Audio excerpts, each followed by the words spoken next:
dia tidak dicangkul. Jadi bedengan ini tidak dicangkul sudah lebih dari 5 tahun, dan kebetulan ini baru tanam kembali ya, transplantasi sawi, dan yang sudah ada bayam, ada wijen ini. Nanti akan ada berbagai tanaman, tapi ini baru tanah. Seperti Anda lihat, tanahnya ini gembur sekali, ya, gembur sekali, kan padahal sudah 5 tahun tidak dicangkul. Kita ada yang 7 tahun juga tidak dicangkul.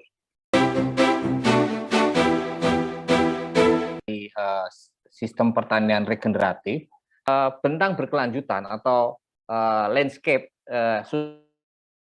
sustainable dan regeneratif ini menjadi satu perhatian penting. Kenapa? Karena yang pertama, agar kesuburan tanah itu bertahan lama dan semakin meningkat, seperti yang tadi disampaikan oleh Pak Wahyu. Yang kedua, meningkatkan kemampuan tanah dalam mengikat air atau KMA. Jadi selalu dalam waktu ke waktu, tanah itu mengikat air lebih banyak. Tentu saja pada tingkat optimal, yang sehingga tidak terlalu basah. Nah, tapi juga tidak kering. Kemudian dengan adanya kemampuan tanah mengikat air yang meningkat, maka penggunaan air untuk irigasi juga semakin lama semakin sedikit atau berkurang. Tidak ada limpasan permukaan genangan air yang merusak lahan. Dan akhirnya dengan ada kelembapan yang terjaga baik dalam tanah, maka penggunaan input luar termasuk penggunaan pupuk itu juga semakin berkurang. Yang kemudian sering disebut LESA itu, atau Low External Input Sustainable Agriculture. Jadi pertanian berkelanjutan yang membutuhkan input eksternal yang rendah. Kemudian dengan bentang ini kita dapat memanfaatkan limbah maksimal, dan kemudian yang terakhir adalah mengkonservasi energi dan sumber daya alam itu selaras dengan energi di alam.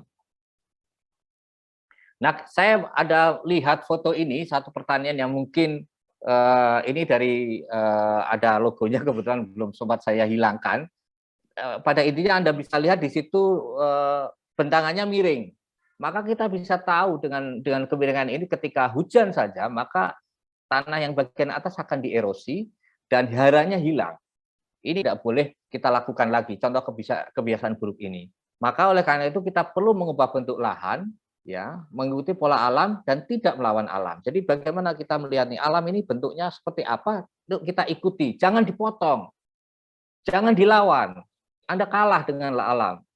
Jadi kemudian mendayagunakan sumber daya lahan, tanah, air, angin, sinar matahari, mineral dan lain-lainnya itu secara optimal dan berkelanjutan. Makanya landscaping ini adalah perencanaan sumber daya lahan secara berkelanjutan dari awal. Dalam pertanian, kita merencanakan bagaimana sumber daya lahan itu bisa berkelanjutan dan regeneratif sehingga tidak membutuhkan input luar yang banyak.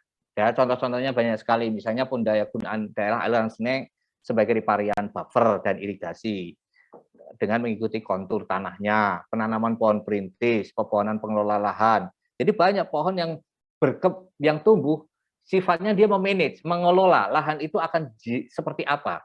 Dia bisa mengatur angin menjadi windbreak, dia mengatur air di dalam tanah, dia mengontrol erosi, dia mengakumulasi sampai ke dalam tanah yang subsoil itu diangkat untuk diberikan kepada lahan pertanian. Tidak ada persaingan di pertanian. Oh, nanti kalau pohon nanti harganya diambil pohon. Tidak, justru sebaliknya. Ini yang wacana ini yang perlu kita rubah.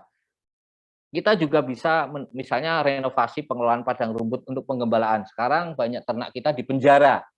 Kasihan, mestinya dia dilepaskan karena dia akan bekerja di lahan dan meningkatkan kesuburan tanah, dan rumput-rumput itu akan meningkatkan kerja mikoriza di dalam tanah. Dan kemudian ada contoh lain integratif itu bisa kita kembangkan. Jadi kalau ada istilah integrated farming, maka integrated farming-nya itu menjadi integrated farming yang selaras alam, bukan melawan alam. Wah, aku pokoknya bikin ternak campur sama ikan, tapi dengan beton-beton besar. Ya nggak nyambung gitu. Mestinya bukan begitu. Nah, kemudian akses jalan, penangkapan air hujan, karena hujan itu adalah rahmat. Bagaimana kita nikmati rahmat itu, kita manfaatkan ke dalam sistem pertanian. Coba cek, air hujan itu adalah air terbaik untuk pertanian. Jadi jangan sebaliknya. Ini ada masalah kalau Anda menganggap sebaliknya. Dan kemudian yang selain itu adalah manajemen nutrisi, itu bisa presisi karena in situ, sesuai dengan kondisi lahan. Seperti misalnya precision agriculture, itu bisa kita terapkan kalau kita membangun landscape-nya itu selaras dengan alam.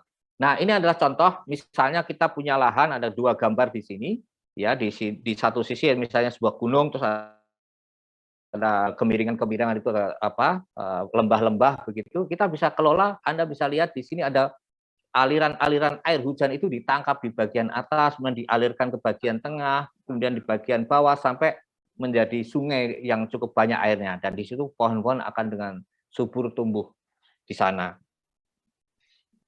Nah, ini Anda bisa lihat misalnya kalau kita punya lahan miring, apalagi kalau kita biarkan dia miring, aliran air lalu lepas bebas dan erosi.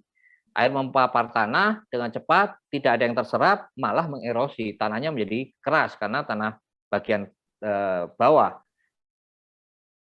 Jadi, kalau singkedan atau sungai semacam parit-parit, maka aliran air itu akan ditangkap di singkedan dan terserap ke dalam tanah dan tidak ada erosi seperti gambar satunya, sehingga air ditangkap dan perlahan menyerap ke dalam tanah. Lihat bagian birunya di sini, Anda lihat air menyerap dalam tanah. Ini contoh lain di mana Anda bisa perhatikan di sini itu lahannya tidak terlalu miring sebetulnya, tapi karena konturnya melengkung, dia buat melengkung. Ini yang namanya singkedan, dan yang gundukan tanahnya disebut guludan. Nah, kalau kita lihat secara skematis, maka singkedan ini akan menangkap aliran air dan memasukkan dalam tanah pada tahun pertama sedikit, tambah tahun kedua, tahun ketiga, sehingga pada tahun ketiga kelembaban itu sangat optimal, maka kebutuhan tanaman kita untuk disiram atau diirigasi menjadi sangat sedikit, mengurangi terutama di musim kering. Nah, ini gambar skema lain, Anda bisa lihat di sini infiltrasi air hujan itu ditangkap, kemudian dikelola oleh pohon di sana, terus dibiarkan sehingga maka kita bisa membuat mata air baru. Sekarang yang dilakukan oleh kita adalah ketika ada mata air di alam, kita rusak mata airnya, tiba-tiba hilang dan mengering. Dengan sistem regeneratif, sebaliknya, dengan mendesain bentang lahan, dengan landscaping, maka kemudian kita bisa munculkan mata air baru. Nah, misalnya kalau kita lihat tanamnya seperti ini yang kemudian disebut elite cropping atau penanaman lorong, yang dipelajari dalam misalnya di agroforestry. Jadi ada bagian kalau walaupun miringnya sedikit, kita buat singkedan ya di lubang, kemudian digundukkan, yang itu tempat menanam pohon, maka bagian yang tersisa itu sebagai bedeng area tanam. Ini kalau lahan luas, kita bisa lihat di sini ada lahan datar, maka singkedannya dia landai, tidak terlalu dalam. Berbeda dengan lahan miring, singkedan gundukannya lebih atau guludannya lebih tinggi. Jadi kita bisa menggunakan ekskavator untuk membuat singkedannya ini. Dan kita juga bisa menangkap air dengan pendekatan yang namanya keyline.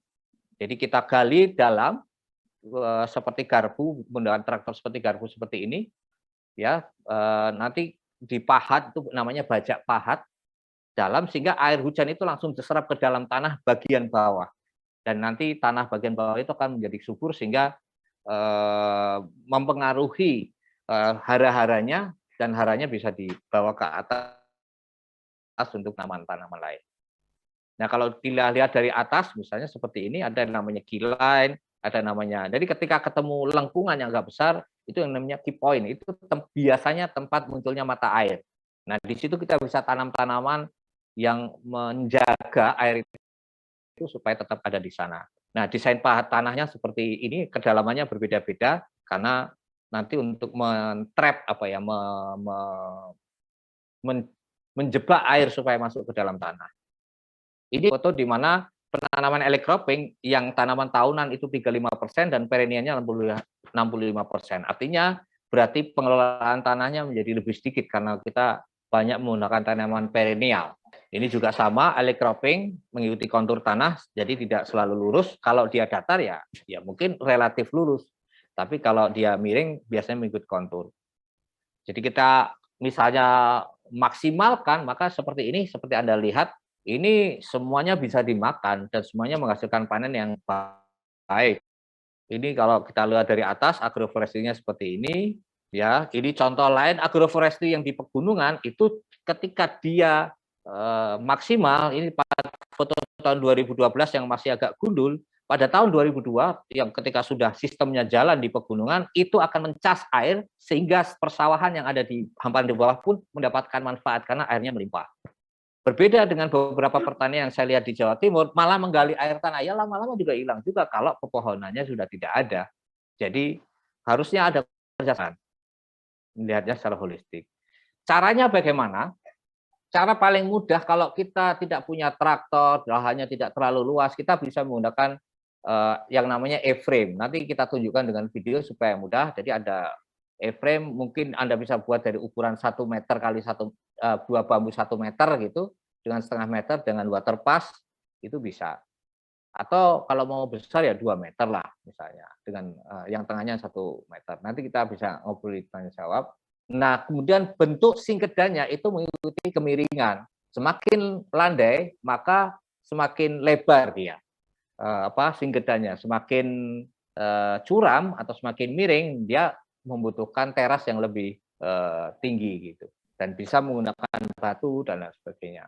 Nah, kalau kemarin ketika diskusi, apakah berarti land clearing itu seperti itu? Nah, land clearing itu ketika misalnya kita membersihkan lahan, maka sebaiknya itu tidak membakarnya. Makanya istilahnya slash and mulch. Jadi pangkas dan biarkan dia di bawah. Jangan dibakar, jangan dicangkul, bahkan kalau perlu. Mungkin kalau perlu dicangkul, cangkul sekali saja, kemudian tidak dicangkul lagi. Karena di pertanian regeneratif itu tidak dicangkul atau minimal penangkulan. Tadi disebutkan oleh Pak Wahyu sebagai mengurangi gangguan pada tanah. Nah, karena banyak mikroorganisme yang mati. Tidak hanya cacing yang terpotong, tapi juga banyak mikroorganisme yang mati karena akan mengganggu mikrobiom tanah. Nah, ini contoh ketika saya pernah belajar, jadi ada land clearing gitulah. Itu pohon-pohonnya, kayu-kayunya dibiarkan menjadi jalan, daun-daunnya menjadi bedeng untuk tanam. Sama sekali tidak dicangkul. Ini adalah contoh saja. Nah, ini pertanyaan lahan, berapakah jarak antar singket dan sebaiknya dibuat? Bagaimana teknik land clearing yang berkelanjutan dan ramah lingkungan? Nah, seperti tadi, gimana? Bagaimana caranya agar tanah tidak memadan dan tetap gembur? Itu yang kami paparkan, saya akan tampilkan video ya untuk supaya kita lebih mudah memahaminya. Pertanian regeneratif tata kelola tanahnya itu ada 5 prinsip. Yang pertama adalah ya tidak dicangkul. Jadi bedengan ini tidak dicangkul mungkin sudah lebih dari 5 tahun. Dan kebetulan ini baru tanam kembali ya, transplantasi, sawi, dan yang sudah ada bayam, ada wijen ini. Nanti akan ada berbagai tanaman, tapi ini baru tanah. Seperti Anda lihat, tanahnya ini gembur sekali. Ya, gembur sekali kan, padahal sudah 5 tahun tidak dicangkul. Nah, kita ada yang 7 tahun juga tidak dicangkul. Dan ditutup mulsa. Jadi prinsip kedua, selain tidak dicangkul, dia dilindungi dengan ditutup mulsa. Prinsip yang lainnya adalah menambahkan kehidupan dan mikroorganisme, dan di sini juga ada arang untuk tempat hidupnya sebagai atau biochar untuk tempat tinggalnya mikroba, dan kompos. Itu prinsip kelima. Jadi ada 5 prinsip, ada kompos atau mengembalikan kehidupan ke tanah, yang kedua ada kehidupannya itu sendiri, terutama mikroorganisme, yang ketiga ada biochar untuk tempat tinggalnya mikroorganisme, dilindungi dengan mulsa, dan tidak dicangkul. Kita bisa lihat, misalnya gembur sekali, dan hitam warnanya, dan ini sudah 7 tahun tidak dicangkul, jadi kita tidak memerlukan penyangkulan pada tanah. Ini seperti Anda lihat, tanahnya warnanya gelap. Nggak bisa lihat di sini, misalnya yang lain, sama saja. Ini tidak dicangkul. Ya, jadi kalau bedengan untuk penanaman, kita di sini menggunakan batu bata untuk mengurangi gangguan pada tanah, supaya tanah tidak diinjak ya. Gitu. Kemudian sebaiknya tanah seperti di sini, ini dimulsa supaya juga tidak terjadi evaporasi dan mengurangi penguapan atau juga menjaga tanah supaya tetap daun-daun kering seperti ini yang ditata-tata atau ditaruh saja seperti jerami. Anda lihat di sini sekam kita buat jadi arang, juga karbon ke dalam tanah. Sedangkan ini jerami juga dikumpulkan sebagai bahan untuk mulsa di bedengan nantinya. Jadi supaya tanah terlindungi. Ya, kalau kita bertani di pegunungan, kita bisa gunakan kemiringan dan ketinggian untuk kita tidak membutuhkan irigasi yang banyak. Di sini lahan tertingginya kita buat kolam. Kolamnya ini untuk menampung air hujan. Kemudian nanti ada saluran untuk bisa ke lahan bawah untuk penyiraman. Nanti di paling bawah itu dikumpulkan lagi airnya untuk bisa dipompa lagi dengan hidram ke atas sini sehingga air selalu siklus ya. Kita hemat air dan sekaligus juga selalu menggunakan air itu optimal. Seperti Anda lihat di sini, kita tanam di miring itu dibiarkan miring, tapi kita karena nanti akan erosi dan hara akan hilang, jadi kita gunakan pendekatan yang namanya sustainable landscape atau bentang berkelanjutan. Seperti Anda lihat di sini, ya, ini kita buat singkedan dan teras. Singkedan itu adalah bagaimana air itu ditahan, dipelankan, dan disebarkan sehingga semua bagian lahan terpapar air, dari irigasi tidak banyak diperlukan, dan dalam tanah dan tersimpan dalam tanah. Dan kemudian tanah itu kita mulsa, sehingga tidak terjadi evaporasi, air tetap tersimpan dalam tanah sehingga kebutuhan irigasinya menjadi minimal, tidak banyak, dan tanah tidak tererosi sehingga hara tetap tersimpan dalam tanah. Itu yang namanya bentang berkelanjutan. Nah, ini contohnya adalah bagaimana kita bercocok tanam di kemiringan. Itu penanamannya garis kontur, tidak mengikuti lurus-lurus, tidak lurus, jadi melengkungnya pun ikut kontur tanah. Seperti Anda lihat di sini terongnya, kemudian ada sawi yang sedang tanam. Ini belum dimulsa, nanti akan dimulsa, tapi intinya adalah ini mengikuti garis kontur sehingga kemudian air tidak mengerosi ya, tidak melongsorkan hara ke bawah, dia tetap diam di tanah. Nah, nanti dengan mulsa akan lebih tahan lama lagi. Jadi itu strategi kita kalau bercocok tanam di kemiringan dengan pendekatan regeneratif. Nah, di sini contoh setelah kita melakukan pengolahan tanah, ini belum dilakukan apa-apa, baru dibuat bedengan. Seperti Anda lihat di sini bedengan dibentuk, kemudian ada garis air kontur ya, jadi maka tidak lurus. Anda bisa lihat bedengannya itu sejangkauan tangan supaya bedengan tidak diinjak. Dan Anda bisa lihat teras-teras yang dibuat, situ di bawah teras itu ada singkedan untuk menampung air hujan. Anda bisa lihat masih basah itu sehingga air akan menyerap ke dalam tanah sehingga kita mengurangi kebutuhan irigasi ya. Jadi di sini tidak pakai irigasi apa-apa tapi menggunakan air hujan aja.